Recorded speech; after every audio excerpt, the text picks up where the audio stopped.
It's October 2nd at this point, so it's autumn WikiLeaks on weed. It's Crunch Dog here.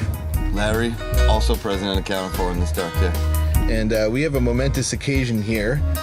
But before that, follow us on Twitter, WikiLeaks on Weed. Go to the Patreon, give us money, WikiLeaks on Weed. And you can find us on Gab, too. Why not? WikiLeaks on Weed. Shout us out on Gab. That was unfair. Unfair. And this is a momentous occasion because we have our first in-person guests on the show. And we're happy to say that the guests are members of the DSA, otherwise known as the Democratic Socialists of America. Of the North Shore. Of the North Shore, Essex County, if you will. And so they're local. Stephen and Joe, correct? Yep. Hey, guys. Do you want to quickly introduce yourselves? You say whatever you like. I'm Joe. I'm Steven. That's that. I can't think of anything else about me right now. Now, you guys live obviously somewhere in the North Shore? Yep, Salem. And I was working on the North Shore in Topsfield. I was living up here, but recently moved to Somerville, so I'm in this weird limbo state. The Ville. Are you going to move on to the Boston chapter? Right on. But the North Shore needs some help for now. The North Shore, culturally, I would say needs some help. I think it's... Well, America. Yeah, me and my wife were talking about, she calls it the Bible Belt of Massachusetts, and I was like, that doesn't feel quite right. No. Then I realized it's the Orange County of Massachusetts to me. How so? It's just the kind of stuffy suburban place where people live and they commute into the city, and it seems like people... I mean, I might just be talking about Cape Ann too, so take this with a grain of salt. But Cape Ann's definitely those. Yeah. The OC of it's the vacation land, but also suburban kind of. People seem very content with just the way things are, and not quite wanting to really stir up any sort of controversy or something like that. Yeah, it's pretty isolated. Yeah, I was going to say, nothing controversial really happens often, right? Yeah. I mean... Yeah, Salem's a little different. Yeah. Well, but I'd say different like the suburban parts of the North Shore are pretty much like that. They're middle to upper middle class, pretty quiet, pretty complacent, but also they're like heavily segregated from like more poor and working class towns and like old rundown industrial cities that are populated mostly by like immigrants and people of color, and they're very different from the suburbs, I think. Yeah. But there isn't a lot of interaction between the two worlds, I feel. No. My wife joked that you say something like, "Yeah, I don't know if that's a good idea," and it's like the record scratch. Everybody's like, "Oh, what did you say?" Like, I don't want to start trouble, and you're like, I just saying that I didn't think that was a good idea. I was with my family last week, and I asked my mom, "Why do people get married?" And she's like, "Joe, don't say that." Yeah. You should say it's not nice. Were you personally questioning, or was it the the institution of marriage? Just in general, but it was a slight poke at my parents for just getting married. Just expecting me to get married, and I just feel the need to remind them every once in a while that that's not what I want. Right on. So, moving to the DSA here, I think. Yeah, I'm going to need some background on... Yeah, Stephen, can you just give us just a baseline of understanding of what the DSA is for any listener that is just coming to this fresh? Yeah, so it's not a political party is one thing that we have to clear up right away, because everyone's like, it's a political party. It's not. Okay. Unlike a lot of other organizations that are out there. So it's very flexible in terms of how it works, and we work within some people within the Democratic Party, some people within like the Socialist Party USA or the Green Party, or with independent candidates. But we're not like exclusively focused on electing people. We're also focused on issues in a lot of places. So a lot of chapters have led efforts for like Medicare for all type stuff. Like in California, the East Bay chapter there was really big in pushing for single payer health care in the state, for instance. So okay, that's the sort of stuff we do. Well, what are you guys pushing big for? At the moment, we're just trying to join with others in the area who are doing stuff already, like in land. Trying to get like-minded people together and... Yeah. Do you mean the North Shore node specifically? Sure. Yeah. Yeah, well, right now we're interested more. I mean, we're still in the early stages of consolidating a membership and mobilizing people, and also listen, like putting our ear to the ground and listening to what people in the community care about. I think is a big priority. Like we want to strategize around what people feel like are their immediate needs. So we're doing some coalition building with various community and political organizations in the area. And finding out what are the hot button issues. With the political climate being the way it is right now, it feels a little bit like a different thing every week. It could be we have immigration. 45 sitting up there Yeah. tweeting at 2 in the morning. You know, it really depends on what he says. Like some weeks it's like, oh wow, look at all this stuff that's been going on, all this organizing that's been going on around immigration, around criminal justice reform. You don't realize this work is being done until there's these flare-ups, these media flare-ups, and you realize that there are actually really strong groups on the North Shore doing things. You know, so we're getting a feel for the area and listening and trying to form some relationships. Yeah. So do you find it difficult to stay focused on one particular thing at this point? Is that a challenge that you guys have right now? To some extent, yeah. I think geographically it's difficult because we're in such a big area compared to like some of the chapters like in Boston. They have this very concentrated area, or like the LA chapter, New York. They can be a lot more focused in their area. So we're kind of trying to bring together people from a lot of different areas with different interests or concerns. Yeah. What tools and techniques have you used to build a community and maintain momentum and things like that? If you could just talk about organizing in general. Yeah, organizing's hard. It's one thing we've all figured out. It's hard. I don't think any of us have done It too feels much like it's of it going before. nowhere for a long time, and But- then like every once in a while you realize, no, actually we made some progress. Yeah, and there'll be like these little victories, like, you know, someone will show up to a meeting and be like, you know, this is what I've been looking for, and we're like, oh, that's great, or like, you know, we'll like attend something like a bunch of us went to a May Day march in Lynn a little while back on May 1st apparently, and that was like, oh, this is a really great moment where, you know, we got people to come out and make this huge statement. So stuff like that, the small victories, have kept us going for now. Yeah. I mean, you know, we use obviously social media and Facebook and stuff. Also, for the people that are in the group, we use Slack, which is a really awesome messaging app that you can create different channels in. So we split up between we have like channels on the group Slack for like different working groups. Some people are interested in environmental stuff, or some people are interested in feminist socialism, and there are all these different groups within the group. But as far as building the community goes, it always comes down to, you know, the old-fashioned way at the end of the day, which is meeting people face to face, just getting to know each other. You know.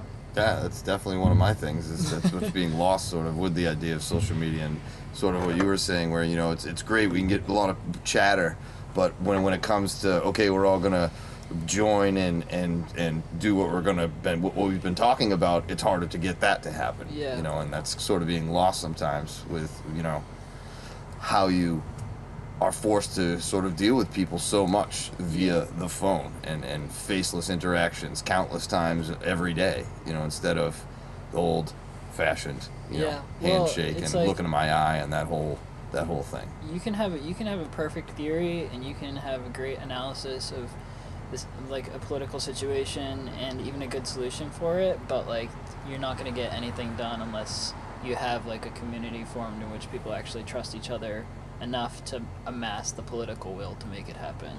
So like you need that. You need like the more old-fashioned, you know, just establishing relationship stuff, which is really slow. And for some people who are really impatient for a change to happen right this second, it can be frustrating. But Are you guys having any trouble finding sort of the older generation, or are they sort of embedded too? Yeah, at this point, other than a few older people who have joined us who have been fighting the struggle for 50 years sort of thing, but we haven't really found many middle-aged people. I think I'm the only person in our whole group who has a child living at home with them at this point. Like everyone else is younger. I would and, like, I would focus on them a little more. yeah, I mean, it's tough though. Like I have a lot of friends in that age group, and they're all just like, I don't have time for politics. You know, I've got to take my kids to this game and that game. Life is fast. In Yeah. activist circles, it seems like you get lots of millennials, and then like lots of retired people, because they're like Yeah, the people with the time, the they're people like, who can actually come out and... I don't have to work, I don't have to take care of my kids anymore, and also I don't really want to leave the world in a total shit. So, But I mean, Yeah. that being said, there's also a huge shift in political mindset. I mean, I'm sure you guys have noticed socialism is becoming a thing again for younger people, whereas for a lot of older people who are alive through more of the Cold War, it was kind of like socialism is the bad guy. Even if they're liberals, it's like we're anti-communist liberals. And Yeah. That's encouraging to me. I'm glad, because, you know, the younger generation, you guys coming up, are the ones that have seen, you know, it sort of unfold with fresher eyes, and technology blowing up in front of your metaphorical faces over the course of your lifetimes. yeah. You know, as opposed to mine, where I was, you know, old enough to be, you know, I was your age by the time that happened. Yeah, it's a huge difference from people who are your age, or like slightly older than you, like people in their 40s and 50s. Like they got to enjoy a lot of the optimism and the growth of the 80s and 90s, and whereas our generation matured during like one of the greatest financial crises in history. So like, you know, it's Or not- definitely the roller coaster from hell that came around a few times. And also we're in a lot more debt than our parents. So yeah, there's a big difference. And I mean, between those two generations. That's one thing I would definitely glom onto if I was your generation, is the debt. Yeah. You know, that you accumulate to educate yourself, which is, you know, we know comes from Bernie's platform, but that isn't a new platform. That was just the last person that really was shouting it. And it's not even a young person thing. I mean, I ran out of cash like tonight. I'm living paycheck to paycheck. I'm in debt, and I have 2 kids, and it's just a crazy struggle that it doesn't seem like, just in the overall psychological sense, it feels really isolating in this really strange way, because I'm old enough to maybe be embarrassed about the fact that I'm broke, whereas I don't know, I can't speak for younger people, but I still, like, you know, somebody owes me money still, or a client owes me money, and I'm like, hey, can I have that like now? And it's just this embarrassing thing where you have to go and ask somebody, because money is such a loaded thing, especially, you know, in both the macro political sense and also just in everyday life. And you guys must deal with that feedback a lot when you're talking about programs like Medicare for All or whatever. So is that you know, do you get criticism, or do you get people just ignoring you, I guess? I don't know that we've had any criticism that I know of yet from Do we have any, from the right Facebook or anything like haters? that. Yeah, I don't. Well, think I we've mean, had, like DSA Boston has been doxxed, but like the Nazis are kind of out too. but it's more. I mean, Well, they hear socialism and the alarm bells go off, and it's supposed to, you know. Well, right. Well, we're kind of seeing, right, both of those are coming up at the same time. Yeah.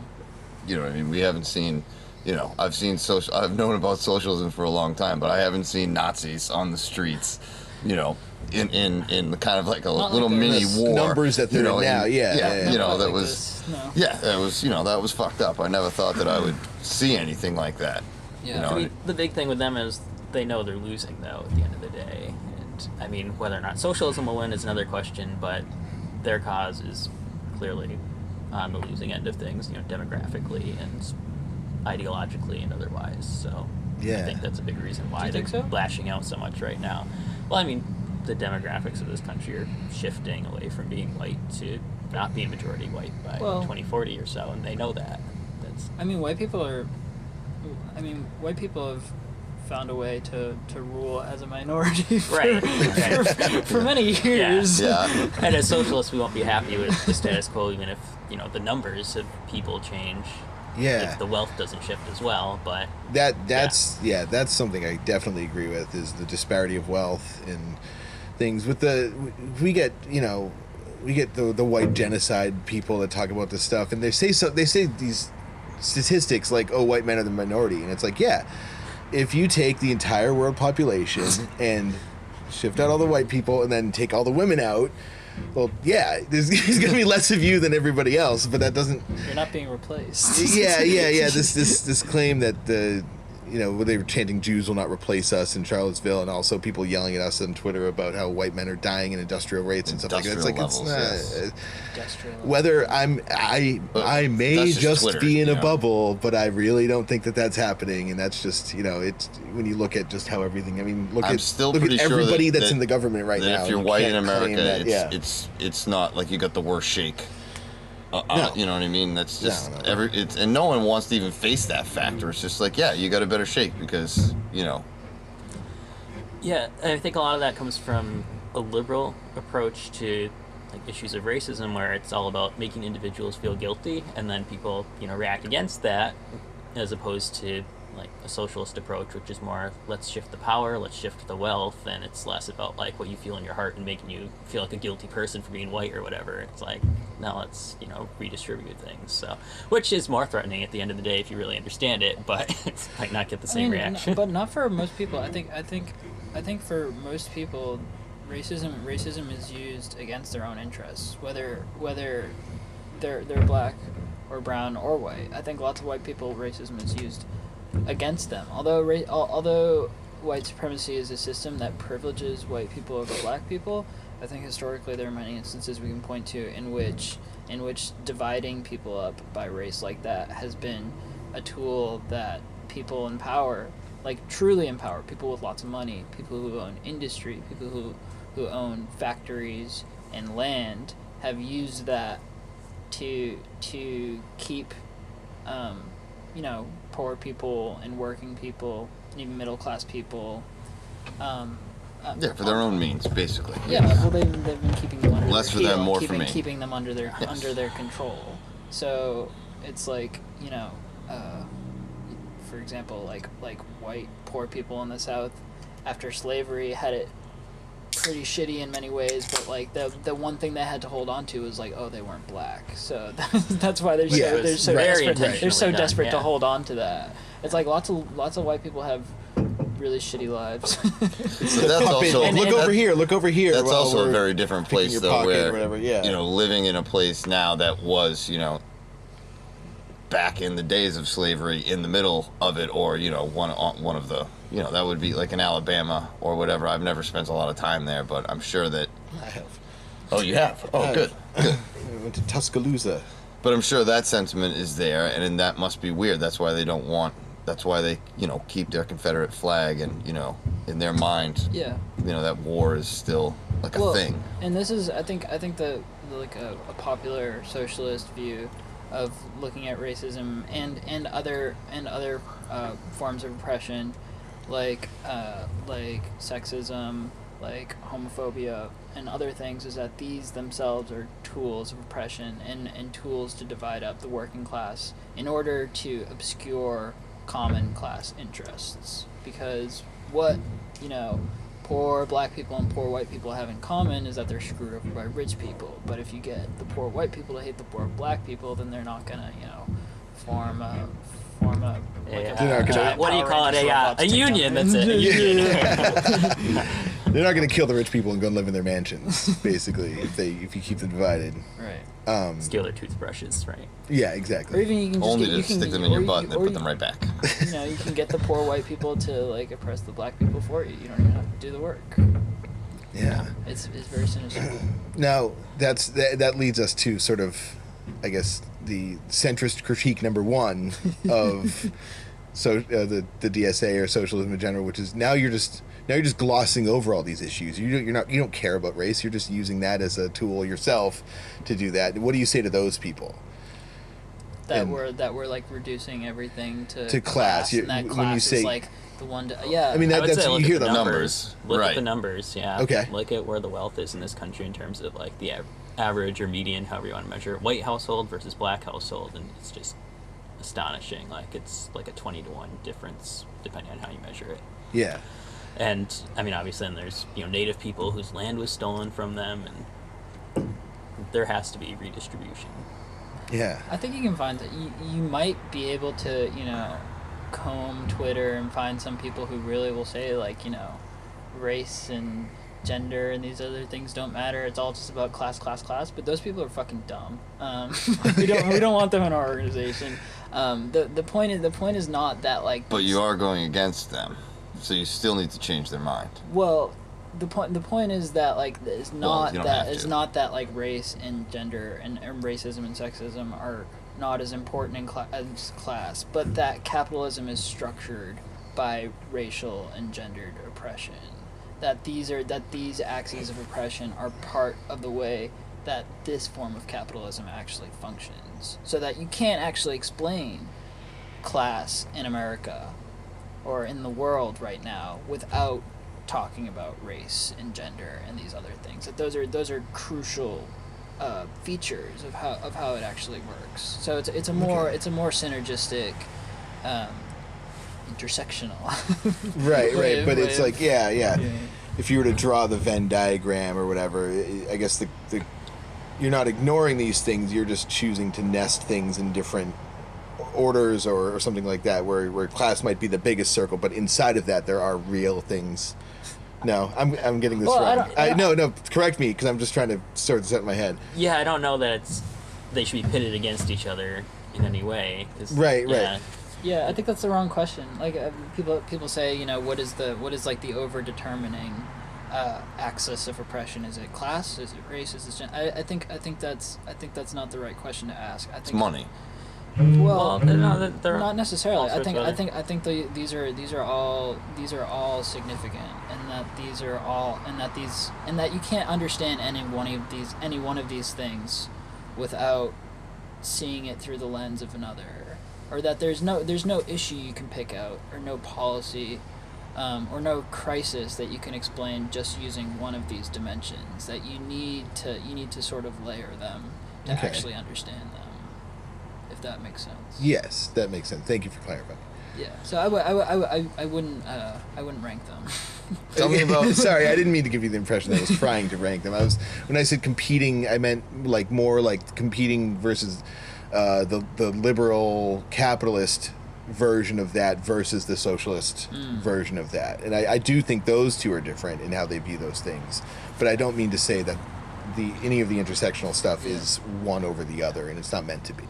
Well, give me some implementation. Let's say tomorrow it happened. Okay. Well, it's not gonna. First of all, we need to organize. Well, Alex first, Jones but- thinks it's gonna. No, right.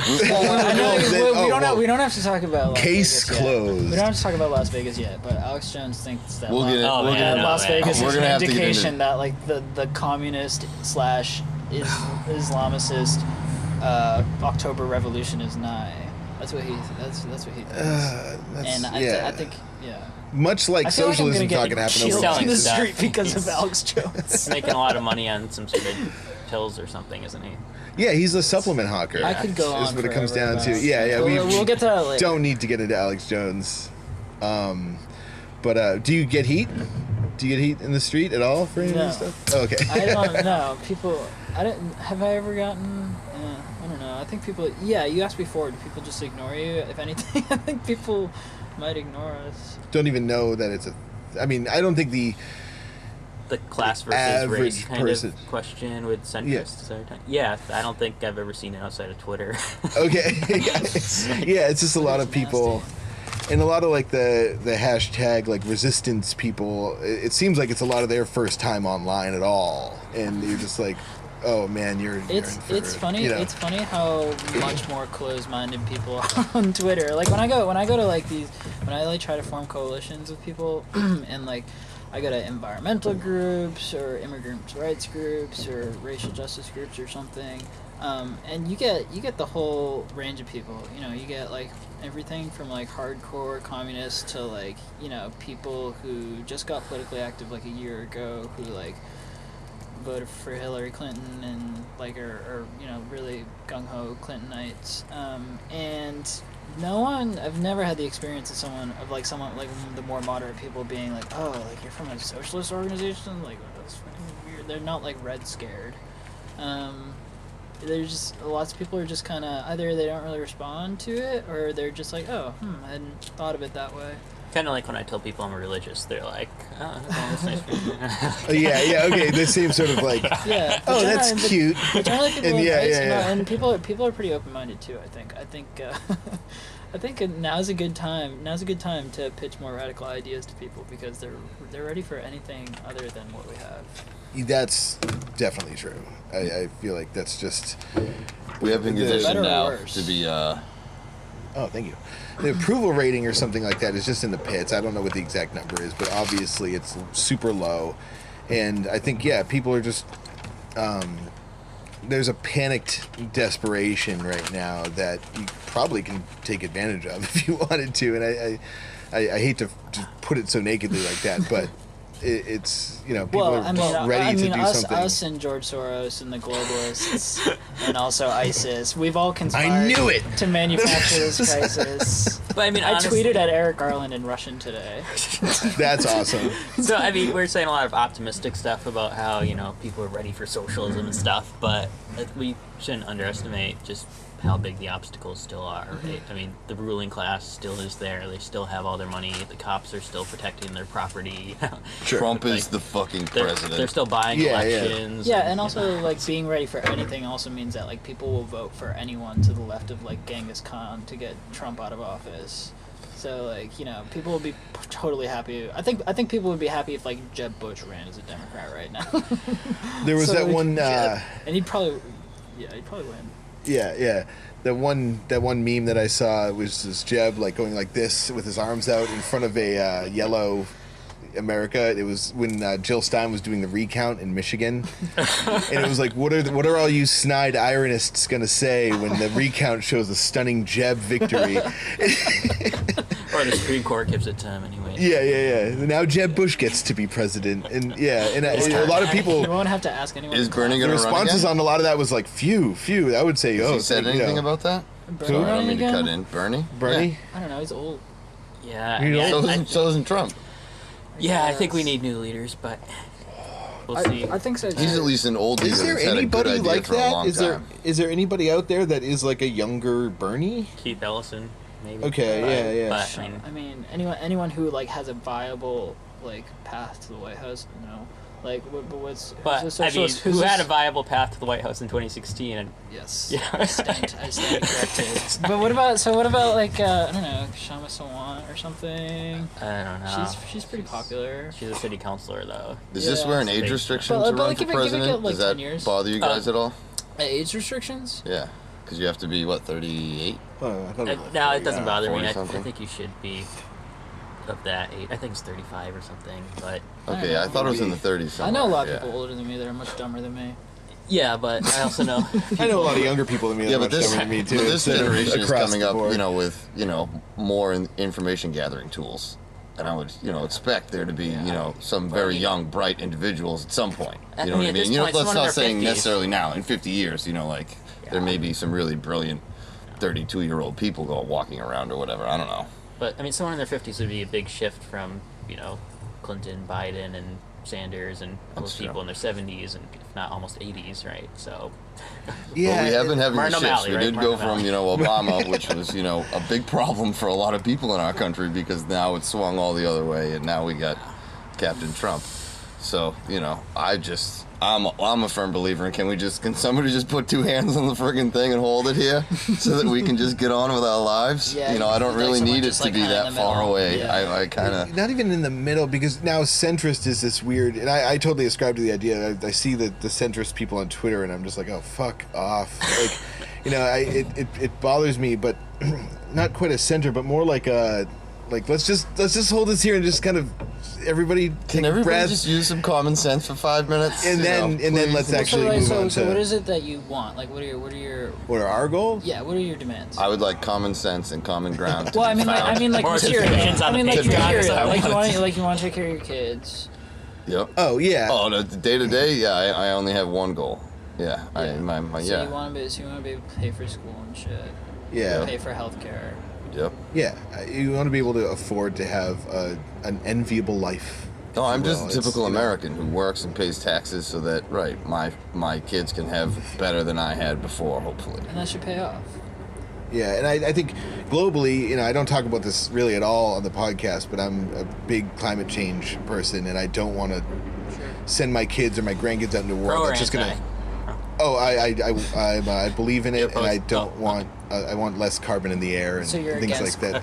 climate change. Yeah, it's so weird to say I'm against this process that's just well underway, 90% of the way underway, and we can't really stop it. But yeah, I want us to stop doing shitty things to the environment and do that because.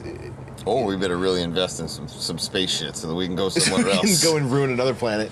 Well, if it's already ruined, then we can just try to inhabit Did you it. see that Zealandia continent that's like rising out of the ocean now? No?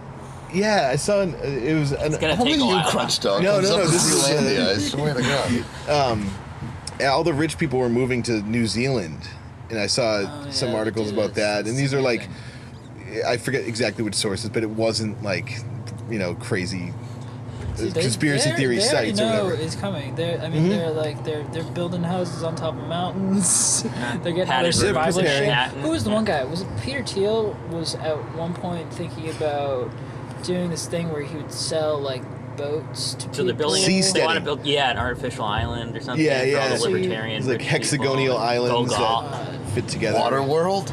Yeah, Which is like- pretty much like Water World. the Like perfect not a far illustration cry of- from. That's what we're opposed to. We're all for solidarity. And Right, not- that's Yeah. separatism. Yeah. And right, Yeah. and You want to save everybody. You want to get Together, everybody through you whatever. can only make it. For Well, we want to them. save everyone except the rich people.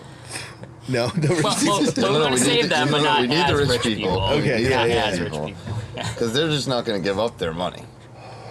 You know, it's not like you're just Your they're membership fee they're to the gonna DSA sign it is, all off. I mean, we're not $45 going to. million. Yeah, you don't like politely ask for it, I guess. No, I mean, well, obviously, that's why I asked about It'd be nice if you implementation. could, I mean, you but- guys don't have to get into specifics, but I mean, obviously, that would have to be something that you did over a long It's gonna- period of yeah. time, Yeah. so you would have to, So it's an you know, important sort question. of have So long-standing, you know, political power to be Yeah. able to continue that flow, because right now, Yeah. all we see is gridlock. exactly. So it's, So the way that DSA thinks about reform is a bit nuanced, because as socialists we see, so in socialist circles there's always been this question, dichotomy between reform and revolution. Do you just try to tweak the system that we have right now to make it like a little bit more friendly, a little bit more amenable and viable, or is that even possible? Do you have to just like Break it. scrap the whole thing, break it, start anew? And DSA doesn't.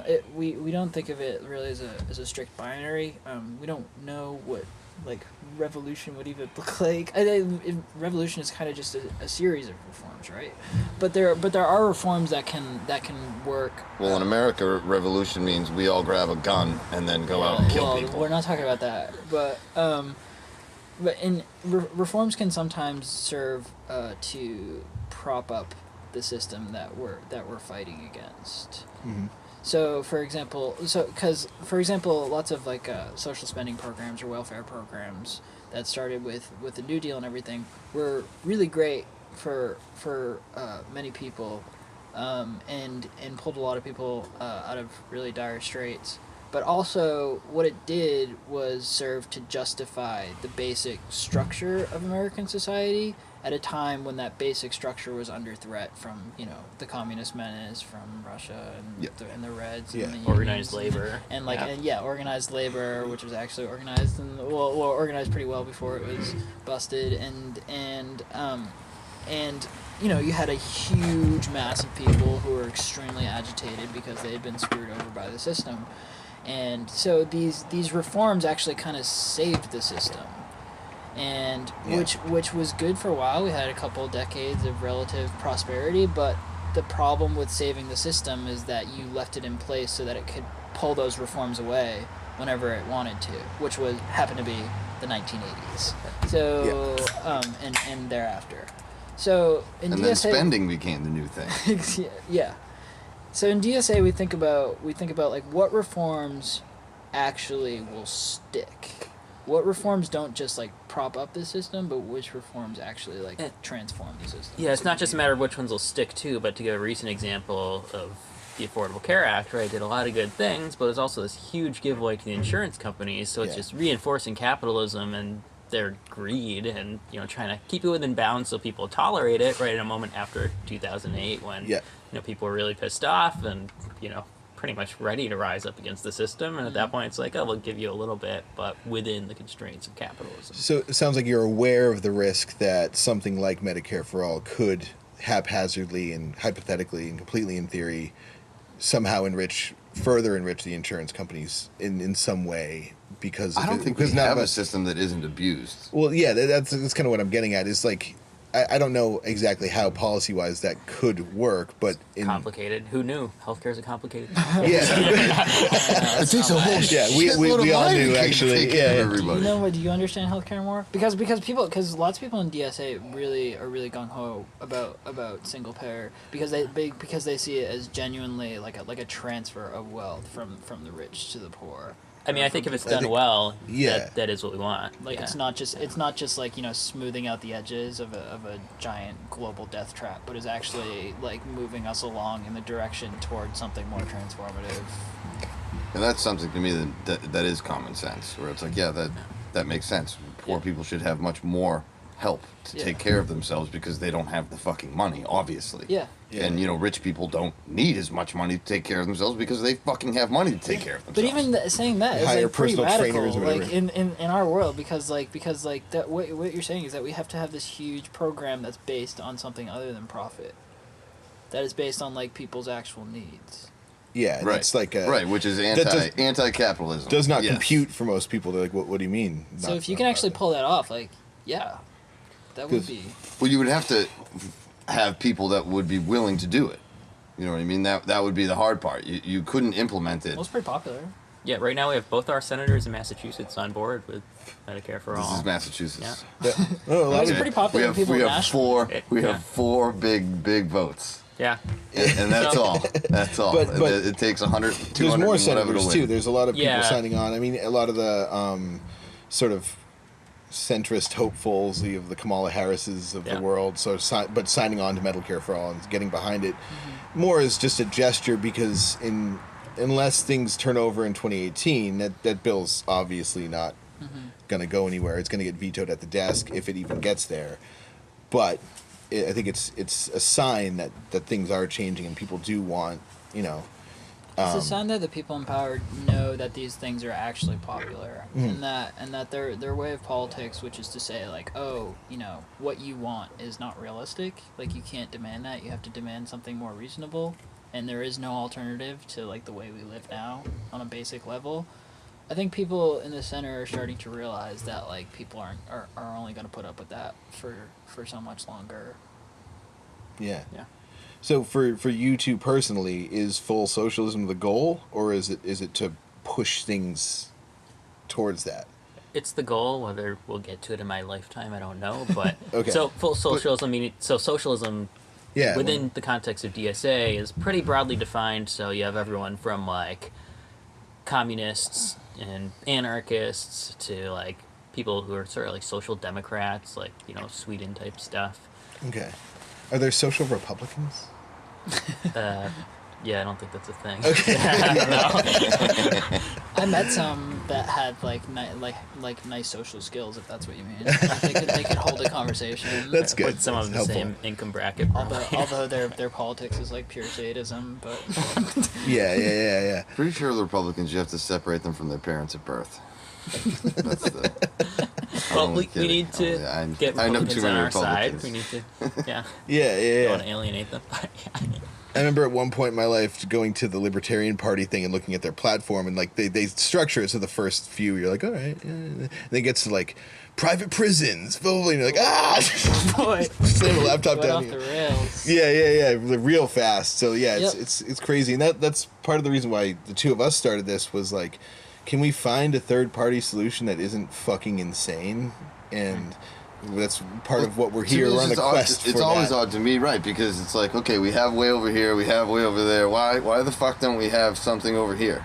It's like, why does it have to be two so opposing viewpoints being our only two choices? Right wing is consistent. They're just consistently sadistic or whatever you want to call them. I mean, they've held the line on specific issues for a very long Well, time. I guess I was And- responding Grover more. Norquist. I mean, we've had an elephant and a jackass for a long time. Can we have, like, aardvark. or a beaver or What something, should, what should the socialist animal be? Isn't it a bird? It's gotta be something better than a fucking elephant or A rose? or donkey. We're It has inanimate. become something cool, like a I don't know. I know, who Black picked, who Panther, picked I a guess. A donkey? planet. Saturn or something like that. Yeah. That just seems like something the Republicans voted on. We'll be an elephant, the largest animal on the planet, and they'll be a fucking donkey. Bam! Done. Yeah, well, I don't know why they that'll picked it. show. They're stubborn, I guess. I don't know the history. I don't even know There's if it's a mule or a donkey. Obviously, or some whatever. history, It's a American history that jackass. I'm missing out here because there's a reason for those animals, but I don't know if they fucking are. I want a third animal. Yeah. All right. I want like a fucking mountain lion. That's just like, shut up, everyone. There we go. Let's just do our fucking let's do our shit. Or maybe it's just like a nice house cat. I feel like that is probably the favorite animal among socialists. Don't tell anyone that. I'm just kidding. No, mountain lions are Yeah, actually look up the isolationists, so pictures that of wouldn't be Lenin, good. dude. That Lenin wouldn't be petting good. the cat. Cats are murderers, man. Yeah, no, fuck Yeah. that. I have too Yeah. many scars on me from my cat. Yes. I wake up in the middle of the night just listening to my cat just torture a Smoke. mouse. Just like pull the covers over my head. I get randomly attacked. It'll be like 3 a.m. I'll Oh. My So- cat only attacks capital. Back to Nice. socialism. Oh, yeah. Yeah, so the thing Here's with the- this yeah. whole spectrum of Great socialism, podcasting here, folks. There's like a whole bunch of different approaches, and what they all have in common is we want things to be democratically owned and democratically controlled as much as possible. So not held by a very tiny percent of the public the way it is right now, where we have a ruling class that basically owns everything and controls everything in one way or another.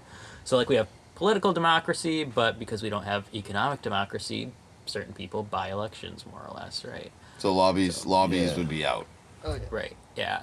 So we want to massively shift that, and there are a bunch of ways to do that. You could, make a lot of things state-owned, like utilities or health insurance, things where people get scammed if it's privately owned, and you could have a lot of worker-owned co-ops, which are another big thing socialists sometimes push for. But, it's a long road to that. So this is a big thing, but what I meant by like something more consistent is that that both parties have this rhetoric about democracy and the power of the people and all these things, and it's just these ideas that democracy is not consistent with capitalism because capitalism fundamentally capitalism fundamentally puts hands in the people who own land and industry, basically, and their needs and their desires and their ideas are going to always just be naturally prioritized because of that fundamental inequality. And It does come down to like sort of the socialist idea of class, but the classes they like to make is the ruling class and everybody else who gives Right. a shit. But, they make it trickier than that, because they're like, oh, there's a middle class in between, and, Yeah. they try Or the- dividing the working class by doing and things like that. they in many ways they obscure class lines. I mean, one of the ways is to say that in America, what class you're born into doesn't really matter because if you just your wealth is exactly proportionate to how hard you work. Look at the numbers. Look at the numbers. Yeah, so we know that social mobility is That's still true though. Not what compared is to a still lot of other true? countries. I mean, technically, it's possible, but Oh yeah, America's definitely Well, not. the harder you the- work, the more you get. That's a fact. That's a But But how life do you fact. define work, though? That's the tricky part of this. is Donald that- Trump- Well, that's Donald why. Trump That's was why worth- it's a totally open thing. Well, I mean, Donald your Trump work was could be worth whatever it more was. money when he was born than I will ever be worth, and he didn't have to work for that money. But that doesn't make you not a wealthy person. Money doesn't necessarily I'm not. define you. I'm just saying that it's. I don't know. No, I am not with you on this one. But Life is always going to be what you put into it, no matter what you do. You know what I mean? Like you can say that I was born with a boot on my neck, and I mean, if you don't work to take the boot off your neck, then it will never move. Sure, but don't So you I think mean, the that first thing that you would have to do would be to take if you're set from that far down, then it's going to take even more work. I mean, you can. it's you just know. that some people can't get the boot off their neck, the proverbial boot, and that's Again, the this tricky comes part. down to the whole opioid epidemic that we have Oh, yeah. arguments on. Where I'm like, okay, nobody's. Well, I mean, except for people being prescribed medication now, this is a new beast that is I'm not talking fentanyl about. pills and stuff But as like far that, as you know, people who are abusing drugs and whatnot, my whole stance is nobody's making you take this drug. This is a choice that you're taking. So I mean, I don't know. It for me it nullifies a lot of what's going on for that. It's. You think that because it was like an individual choice that they are like responsible? I'm just trying to draw a parallel between it's like life. You could be given bad things can happen to you, and you still just have to work hard to try to get everything that you want. My whole deal, but your whole thing was that you can't work hard, and I mean, yes, you can. I mean, I did, but I mean, I did come from a place where my life wasn't that bad. I do have to work really hard for everything that I have. I mean, the thing isn't that you can't work hard and better yourself and that sort of thing. Obviously you can, but the thing is, imagine how it would be if we were all working together in solidarity instead of just in competition where the rich people are basically pitting us against each other. That's the thing. And also for many people do work hard and it doesn't pay off. I know I have more wealth than people I know who work more jobs than me, who have kids who deal with much more than I have to deal with. But I just started off with more, and also I have better access than some other people. There are all sorts of there are things that privilege other people or disadvantage lots of people. So that your work ethic is far from being the only determinant of how wealthy you are and how well off you are and how easy your life is. Yeah. Going back to what I was saying, it's like I stay up till 2 a.m. every night programming and trying to work on side projects and things like that. And I think there is some sort of thread here that we can pull where I can do that and I've chosen to do that, but if there were systems that were in place that were removed that were blocking me from moving forward, that would be incredibly helpful. And I think that's really what I'm trying to say. I'm not speaking for them. It's like, but imagine how much further you could get if you didn't have to worry about health insurance, for instance. If you're an entrepreneur who, has to worry about that. Right. That's like $2,000 a Not that month I'm or something like that for my family. I'm a socialist, but, just for now, let's imagine that. Right, and I think. Well, yes, I think we would all rather not have to pay for health care. Yes, I mean, not in the sense of definitely just make I everything don't want to easier. pay money for this, but in the sense of this is a basic element of security that helps me to live a better life and work harder than I could have otherwise if I had terrible health because I didn't and be have healthcare. healthier. Yeah, And also it would be better for me if everyone else had it. My world would be a more peaceful, less conflicted world. There's a huge social return also to having people's needs met. I don't want to live in I'm white, but I don't like living in a world where there's racism. I don't like living in a world where my friends who are not white are in fear of their lives all the time and get beaten up by the police and shit. My life would just be better too if people had their needs met and Yeah, that's sort of goes to the whole Republican ideal of you vote against your own self-interest, and I feel like a lot of people don't even have the nuanced understanding of how that even works to even agree or disagree with that on a real level, because I have friends who have family in Arkansas that are sick, but they still believe in states' rights so strongly that they believe in their state's rights to opt out of Obamacare or whatever and not and it's don't you see how this is but they just don't understand. It's like a critical thinking problem or something like that. I mean, they're no, good. I think people sincerely believe things like they're good people and bad people, and if you're not a good person, then things won't turn out well for you in the end, and we shouldn't save people from themselves in that sort of way. Whereas from a socialist perspective, we'd say to some extent it doesn't matter what I judge you to be good or bad. You shouldn't die because you can't get treatment for cancer, right? Yeah. But I mean, I think people sometimes sincerely believe if you're a bad, lazy person who doesn't work hard enough to get health insurance at your job, then good luck, that sort of thing. We talked about this before. My theory on this was it's a mirror bias problem where something like basic income, for example, somebody that looks at that and says, oh, they're just going to be lazy and sit on their couch all day and not work, they're actually just looking in the mirror and seeing a reflection of themselves in that policy.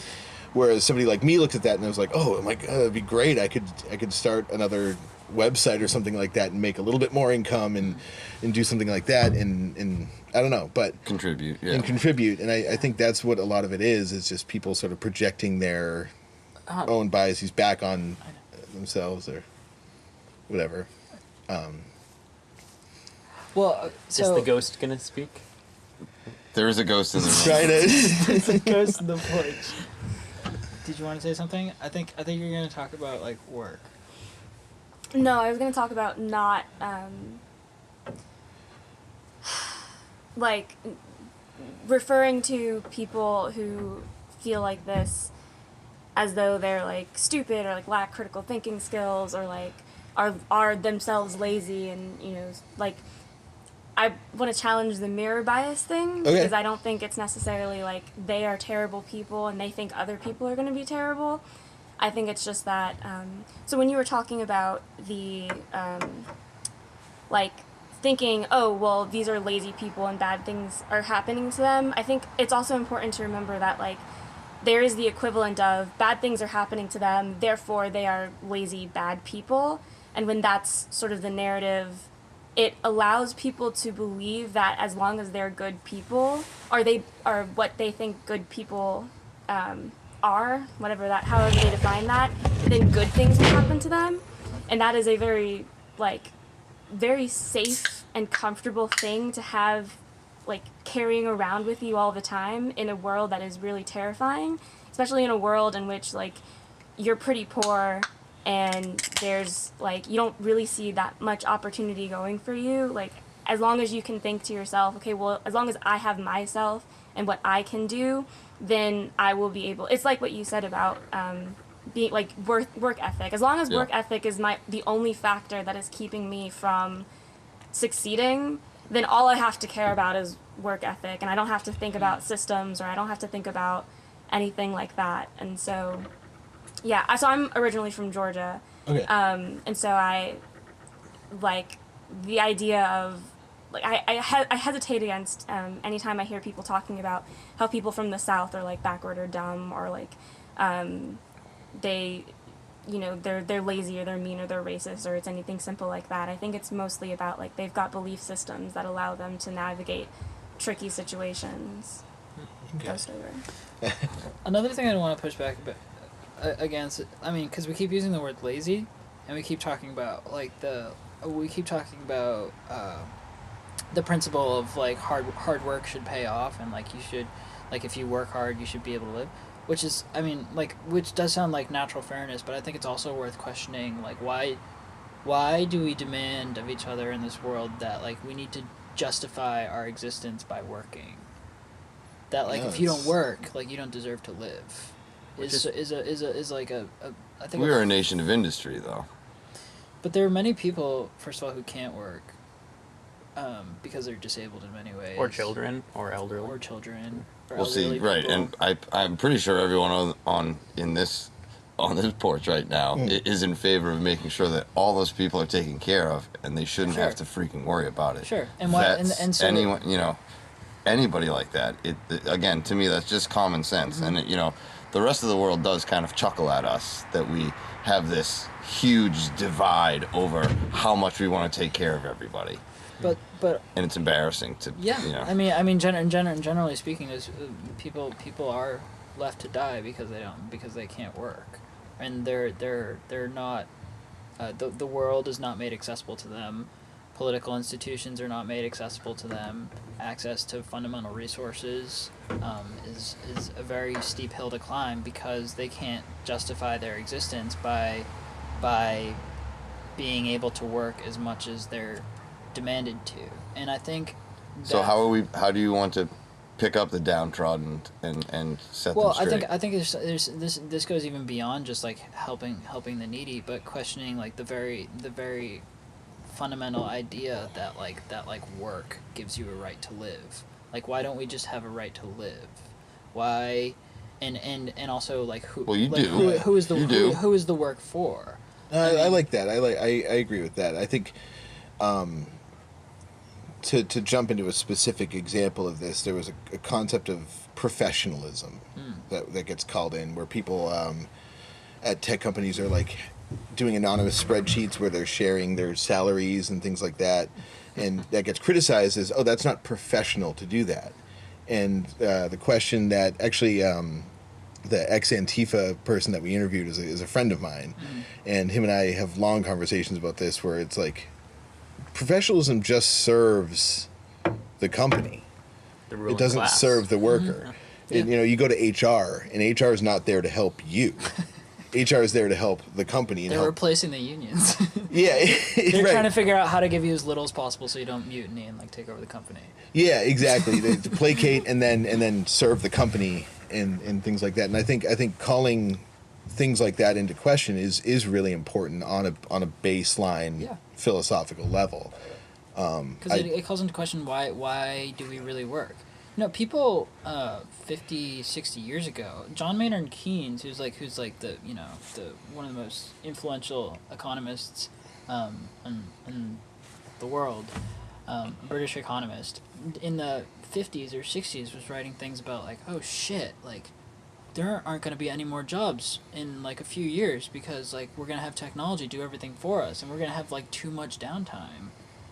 And people were genuinely worried about like this problem that society, that like capitalism had done such a great job of creating all this wealth and all these new technologies that were actually giving us the opportunity to live or to outsource much of what we do for work to automation, to technology and robots and stuff. And so we would have time to just like hang out with our friends and flourish and do art and play music and stuff, and we still found ways to end up working even more and be even. It's because we rebuild everything now.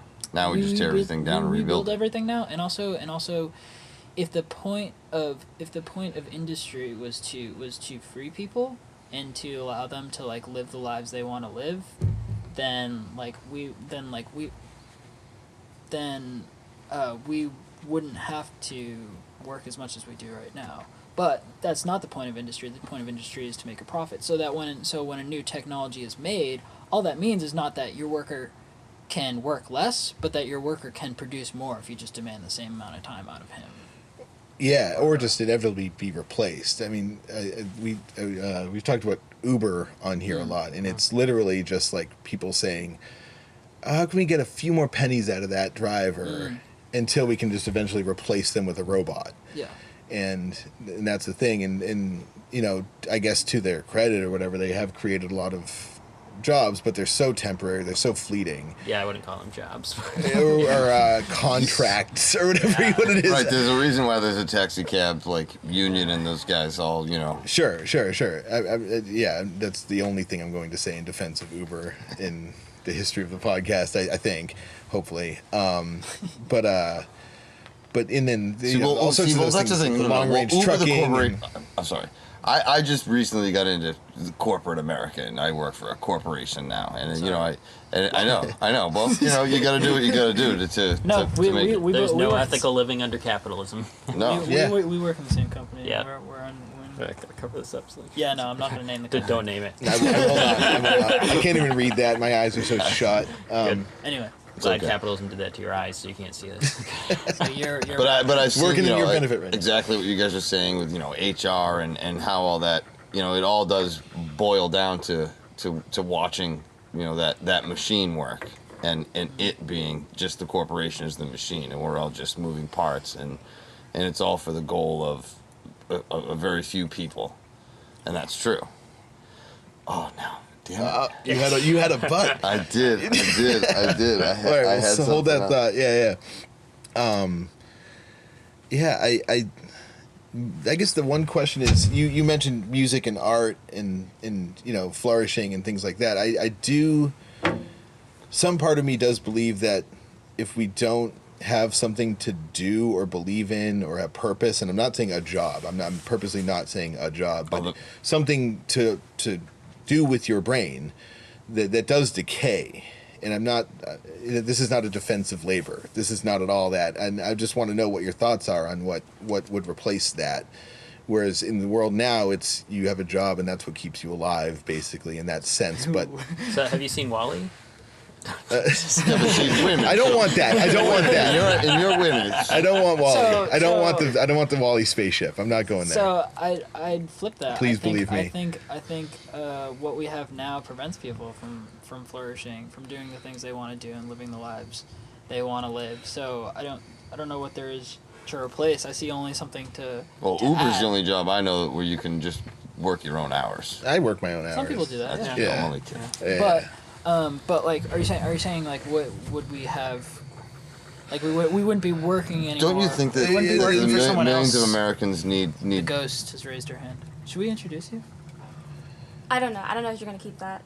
But the way that I like to look at it, Yes. so I'm want to study education, and I think of it in terms of like if you frame work as something for us to do with our lives to keep us alive, and it's like it's a choice and we're happy about it, and it helps drive us forward. It just gives us purpose.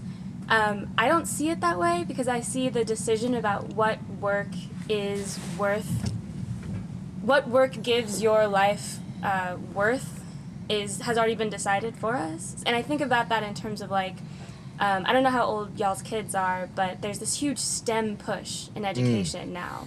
And it's because someone decided that STEM was going to be where all of the jobs of the future were. So if if the education system is in place in order to make good workers, which I believe based on a lot of things that it is, then how do we make the workers of the future? We push them into STEM, and we devalue other, like the humanities, we devalue art, we devalue all of those different things, so those jobs aren't worthy anymore. Or those jobs are worthy, but so long as they have a technological bent, like if you're a graphic designer as opposed to just an artist, yeah. or if you're like music classes, but you're doing music with the computer and you can program and stuff like that. So And they shoehorned that A in there, didn't they? It's STEAM. okay, don't even get me started on STEAM. I hope you see the sarcasm on my face. I hope you can see Yeah, the absolutely. Both of our kids right now A's are in art. Waldorf schools Art? together. Yeah. What? Okay. That they just make it sound better. Oh, fuck. Yeah, and then S is to add the social. By art, they back made in like there. graphic design for their spreadsheets or their prospectuses. Well, yeah, Yeah. but you're saying you're not going to be a classical guitarist. You're going to be a producer or something like that, or whatever. Right. Yeah. Then and that's. I feel like that. This gets into the difficult thing where like everybody thinks they're the good guy. So everybody that comes from this place of like, well, that's where the jobs are going to be. So we really need to push kids there. But I agree with you that they're losing the essence of art and. Or that isn't being nurtured as much. Yes. Yeah, I mean, yeah. I have theories as to why, because, like, if you have people like historians, I'm a big push for people should be historians, or like we need people who are documenting things, and documentation can come from art and music and all of these different things, where you're really able to analyze the social climate and then put it in a way that people can understand and feel. So like if you don't have those things, then people aren't questioning. That what's should be an going app on your phone, by the way. What? What you just said. I'm just kidding. No, yeah. Go ahead. Go ahead. I mean, like if you don't have historians, if you don't have people who are looking at the past and like trying to see or analyzing what's going on now through the lens of what's happening in the past, then everything that's going on now just seems like an anomaly. Like how did we get here? Oh my gosh, Trump is like, this has never happened before. This is unprecedented. like this, And you have a whole Black bunch people of are like, Why don't you look at every country in Europe and you'll see, yeah. or like America, like Yeah. we still have territory, like we still have colonies, like the imperialist America is America, like nothing is new. Yeah. But if you have everyone go into science, this is coming from somebody who wanted to be a novelist but went to MIT. Okay, yeah. I studied music and now I program computers.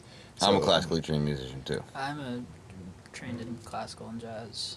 So we're Steven, doing, what you got? really What you A got? little piano, but Nice. yeah. We're being a little art centric, but also back to your question. Like there will also be people who genuinely like to work as scientists and engineers and Yeah, make technology yeah. and fucking woodwork and play baseball and other shit too.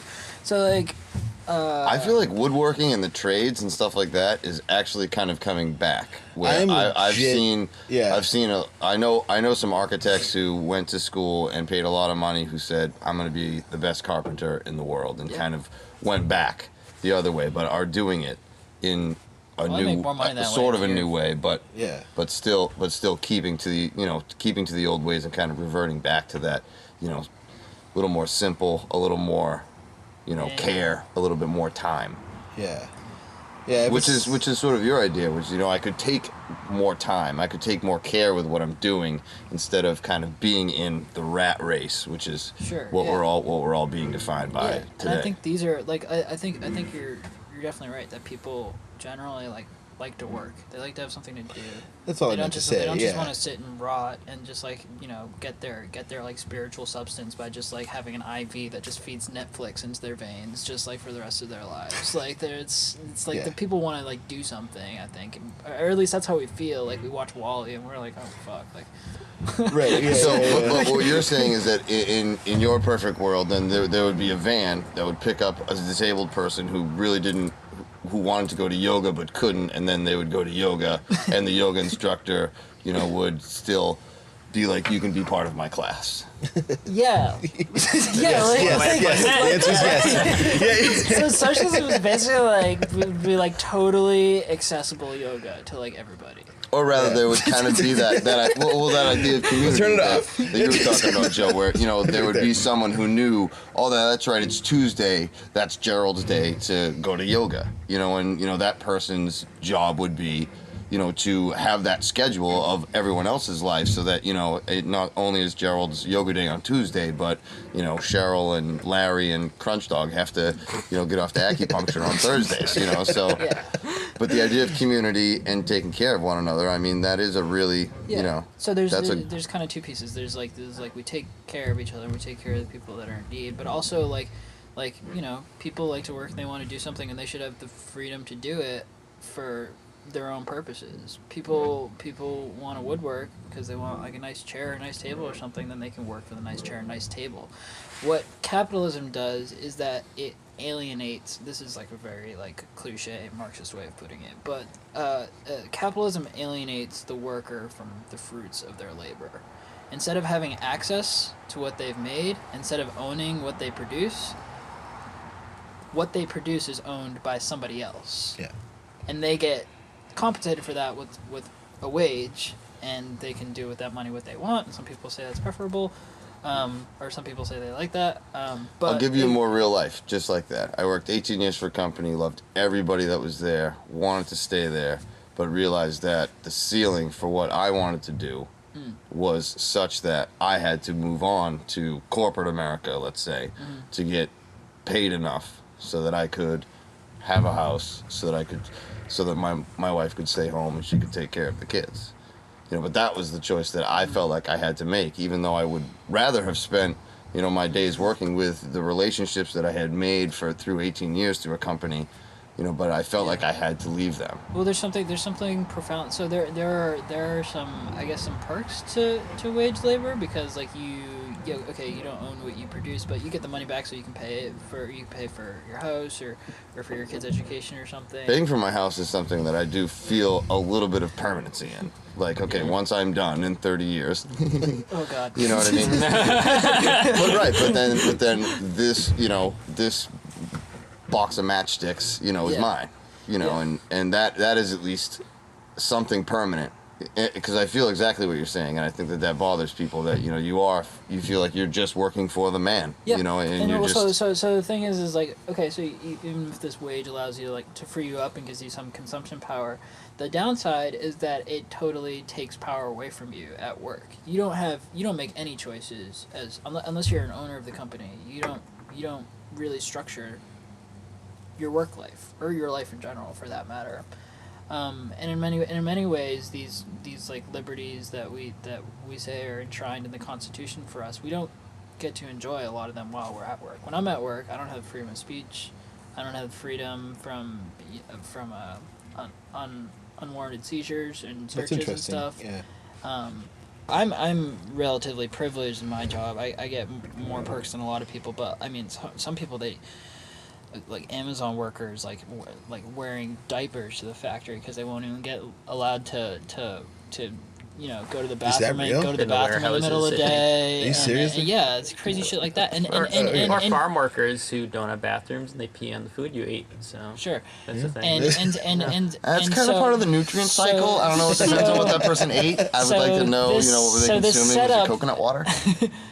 The setup where what you produce is owned by somebody else really takes a lot of power away from you, and it directly undermines democracy because it deprives you of having any say in any real say in the structure of how you work and how you live. It does sort of have the effect of taking some innovations and creativity that should be good and turning it against itself. A friend of mine is figuring out how to use drones to fly over farms and take pictures of the crops to find out where places need more water and stuff. And at first glance, you're like, oh, that's really cool. And then you're like, oh wait. So that means that, oh, shit. It's these, like, loops that go in there. And speaking of peeing...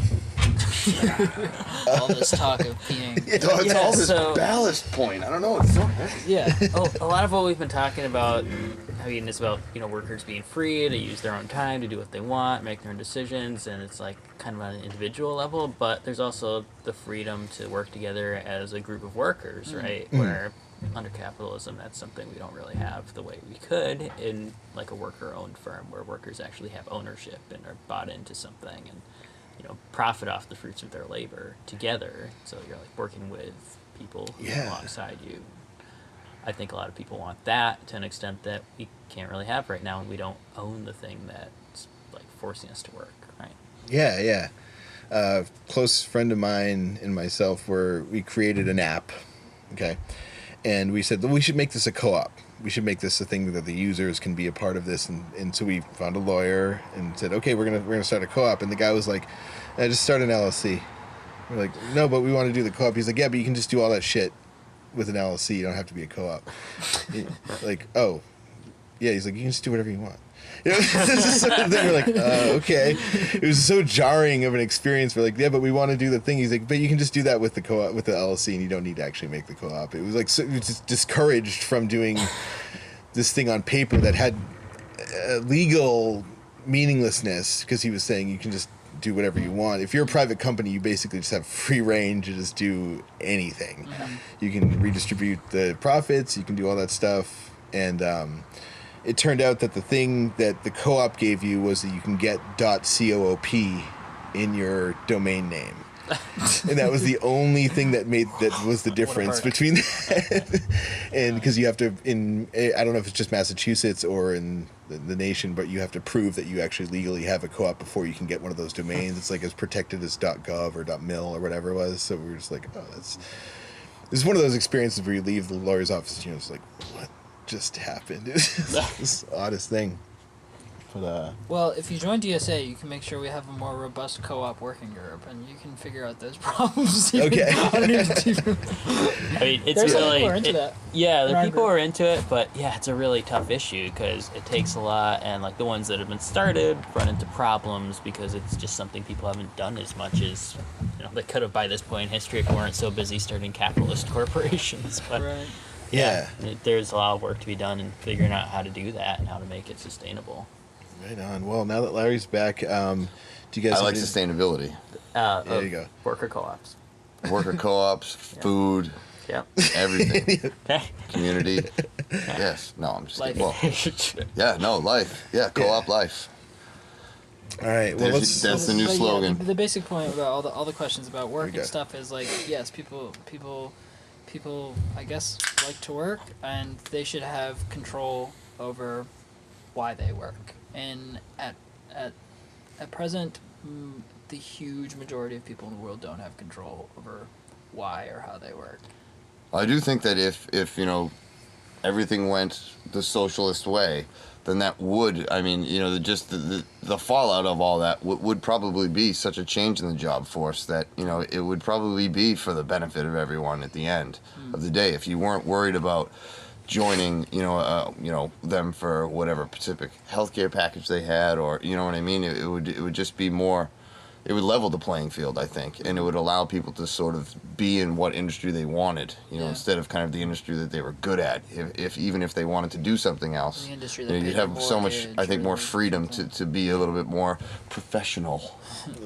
Or you could change, you wouldn't. Or they could go pro Yeah. if they And want. that's the Well, other there's thing a lot of is people that have a lot of this, the way that work interests. is structured is like most people hate their jobs too. Like, Yeah. they're just our jobs are just fucking boring and just, Or it's even something just that you're good at, life-sucking. but I it's feel it's like- after a few years of doing it, it's like, yeah, okay, I don't care that I'm good at it anymore. It's boring. I want to do something else. When I'm at work, I feel like someone's sucking my brain out through a straw. I'm just like sitting in a gray box for 8 hours a day, just like.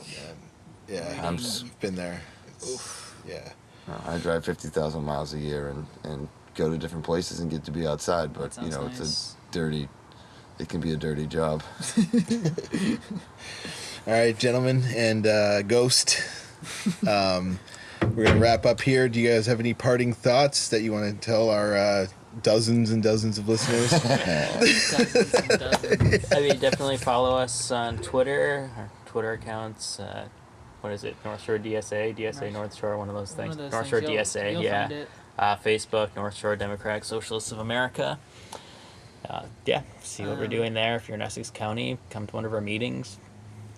I would say if someone's telling you that your demands aren't practical or that there's no alternative, just tell them to shut up and keep imagining keep imagining the future as you would like it to be. All right, signing off for the evening. Thank you all Thank for you coming. very, This is very really much. awesome. Thank Thanks you. so much for having us.